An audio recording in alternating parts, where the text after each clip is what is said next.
നമസ്കാരം. വർത്തമാനത്തിലേക്ക് സ്വാഗതം. ഇവിടെ രണ്ട് മുന്നണികളും ഇലക്ഷന് മുൻപേ, തെരഞ്ഞെടുപ്പിന് മുൻപേ പരിഹസിച്ചിരുന്ന ഒരു വാക്കാണ് പ്രതിപക്ഷ നേതാവ് ആരായിരിക്കും. സോഷ്യൽ മീഡിയയിൽ ഒത്തിരി ചർച്ചകൾ വന്നു. ആരായിരിക്കും പ്രതിപക്ഷ നേതാവ്? ഇപ്പം പ്രതിപക്ഷ നേതാവ് ആരാകണമെന്നുള്ള മത്സരം വരും എന്നുള്ളത് നേരത്തെ മുൻകൂട്ടി തന്നെ പല മുന്നണികളും പല പാർട്ടികളും പറഞ്ഞു. ഇപ്പൊ വന്നിരിക്കുന്നത് ഇടതുപക്ഷ മുന്നണിക്കാണ് പ്രതിപക്ഷ നേതൃസ്ഥാനം. അതില് CPM-ൽ ആരായിരിക്കും? ഇത്രയും വിജയം കിട്ടിയിട്ടും മുൻ മുഖ്യമന്ത്രിയായിരുന്ന പിണറായി വിജയൻ ആവുമോ, അതോ കേന്ദ്ര കമ്മിറ്റി അംഗമായ ബാലഗോപാലാകുമോ? പിണറായി വിജയൻ പ്രതിപക്ഷ നേതാവുന്നാൽ എന്താണ് തെറ്റ്?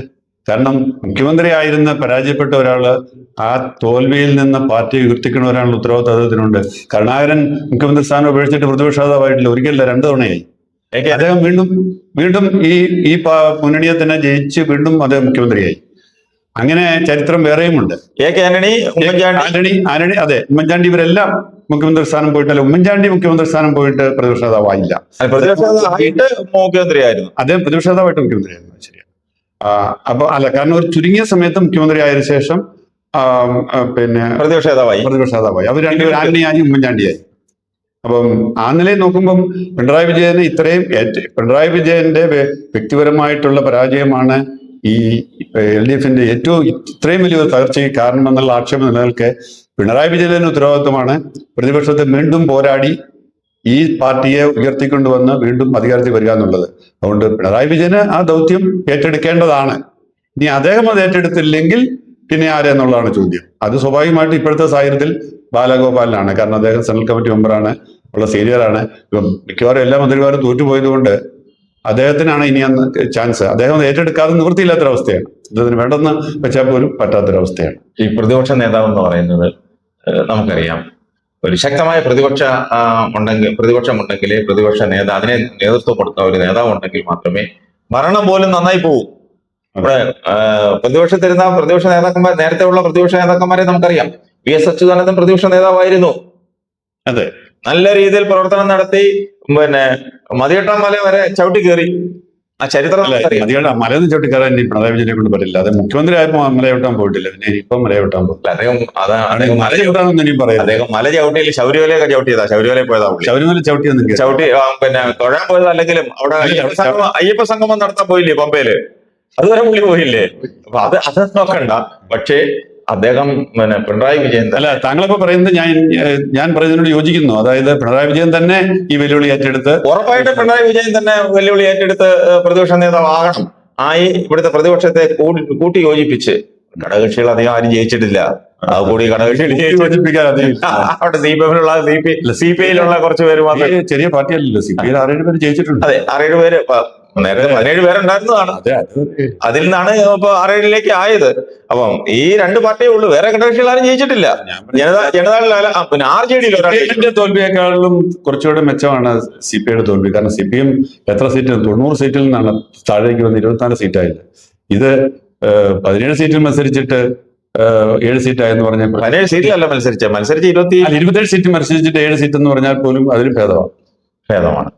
അത് ശരിയാ. പക്ഷേ ഒരു സീറ്റും ജയിക്കാത്ത JDS എന്ത് ചെയ്യേ? മാത്യു ടി തോമസിന്റെ പാർട്ടി 3 സീറ്റ് മത്സരിച്ച് 3 തോറ്റില്ലേ? അവരൊന്നും ഘടകകക്ഷിയായിട്ട് കൂട്ടുന്നില്ല. അതല്ല കൂട്ടുന്നില്ല എന്നല്ല പറഞ്ഞ. അവരൊക്കെ ഈ നമുക്കറിയാം മാധുരി തോമസ്, അദ്ദേഹമൊക്കെ തോറ്റത് ഈ കുത്തൊഴുക്കിലങ്ങ് പോയതാ. കുത്തൊഴുക്ക് പോയതല്ല, അദ്ദേഹത്തെ പാർട്ടിക്കാര് മനഃപൂർവ്വം തോപ്പിച്ചതാ. അവസാനത്തെ ആ വോയിസ് ഒക്കെ എടുത്തിട്ട് കൃഷ്ണൻകുട്ടി, അദ്ദേഹത്തിന്റെ പാർട്ടിക്കാരനായ മന്ത്രിയായിരുന്ന K കൃഷ്ണൻകുട്ടി ആ വോയിസ് എടുത്തിട്ട് ഇടിച്ച് കൃഷ്ണൻകുട്ടിയുടെ വോയിസ് ഇവിടെ വന്നതുകൊണ്ട് മാത്രമാണ് മാത്യു ടി തോറ്റത്. ഇല്ലെങ്കിൽ മാത്യു ടി തോക്കാൻ ഒരു സാധ്യത മാത്രമാണ്. ഞാൻ കണക്ക് കൂടുന്നത് എനിക്കറിയില്ല. ഞാൻ അതേക്കുറിച്ച് മാധുരി തോമസിനോട് സംസാരിച്ചിട്ടില്ല. പക്ഷെ ഞാൻ മനസ്സിലാക്കുന്നത്, ഇദ്ദേഹം കഴിഞ്ഞ തവണ മന്ത്രിയാകാൻ വേണ്ടിയിട്ട് കൃഷ്ണൻകുട്ടി നടത്തിയ ഒരു പോരാട്ടത്തിന്റെ ഭാഗമായിട്ട് അന്ന് അദ്ദേഹം റെക്കോർഡ് ചെയ്ത സാധനം പിന്നീട് എങ്ങനെയോ പുള്ളിയുടെ കൈ വിട്ടുപോയി. അത് കുഴൽനാടന്റെ കയ്യിലെത്തി. കുഴൽനാടൻ അദ്ദേഹത്തിന്റെ വിശ്വസ്തനാണ് അതിന് പുറത്ത് കുഴൽനാടനെ കൊടുത്തത്. എനിക്കറിയില്ല തന്നെയാണ് അത്. അറിയാതെ നടക്കുകയല്ല. കൃഷ്ണൻകുട്ടി അറിയാതെ നടക്കുകയല്ല. അല്ല, കൃഷ്ണൻകുട്ടി മത്സരിക്കുന്നില്ല, പിന്നെ അദ്ദേഹം എന്തിനാണ് ചെയ്യേണ്ടത്? അദ്ദേഹത്തിന്റെ മണ്ഡലത്തിൽ അദ്ദേഹത്തിന്റെ വിശ്വസന മത്സരിക്കുന്നത്. ആയിക്കോട്ടെ, അദ്ദേഹത്തെ മന്ത്രിയാക്കാൻ വേണ്ടിയോ? അദ്ദേഹത്തിന് മന്ത്രിയാക്കണമല്ലോ, ജയിക്കണമല്ലോ. ജയിക്കാൻ ഇദ്ദേഹം മന്ത്രി അദ്ദേഹം ജയിക്കരുത്, അല്ലെ അദ്ദേഹം ജയിക്കരുത്, ജയിച്ചു വരരുത്, ഇദ്ദേഹത്തിന് പാർട്ടി പ്രസിഡന്റ് ആവണം. ഇദ്ദേഹം ജയിച്ചു വന്നാൽ അദ്ദേഹം തന്നെയല്ലേ പാർട്ടി പ്രസിഡന്റ് ആവുന്നത്? അല്ല, അദ്ദേഹം ജയിച്ചു വന്നു, അദ്ദേഹം അല്ലല്ലോ പാർട്ടി പ്രസിഡന്റ്. സ്വയമായിട്ട് കൃഷ്ണൻകുട്ടിക്ക് പാർട്ടി പ്രസിഡന്റ് സ്ഥാനം കൊടുക്കാമല്ലോ. എങ്ങനെ കൊടുക്കാൻ പറ്റും? അദ്ദേഹം മന്ത്രി സ്ഥാനം ഇല്ല, അങ്ങനെയല്ല കാര്യം. അദ്ദേഹം മന്ത്രിയായിരുന്ന സമയത്ത് പാർട്ടി പ്രസിഡന്റ് സ്ഥാനം അദ്ദേഹം വഹിച്ചില്ലല്ലോ. ഇല്ല, വഹിച്ചിട്ടുണ്ട്.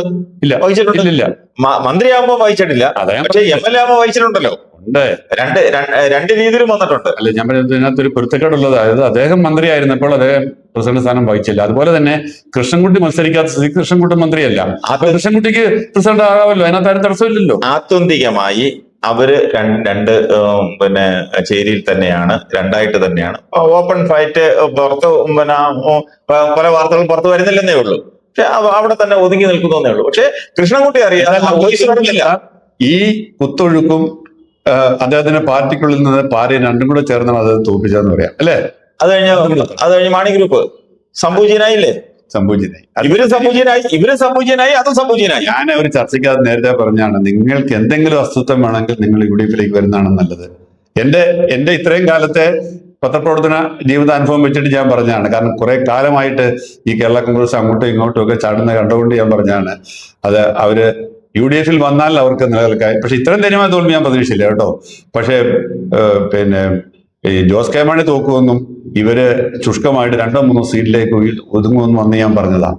പക്ഷെ എനിക്കറിയത്തില്ല, എന്നെക്കാളും ഒരു ചർച്ചയിൽ നമ്മൾ പറഞ്ഞു ജോസ് കെ മാണി, റോഷി ജയരാജും കാഞ്ഞിരപ്പള്ളിയും ഇടുക്കിയും പാലയും നമ്മൾ ജയിക്കും നമ്മൾ ഉറപ്പിച്ചു പറഞ്ഞതാണ്.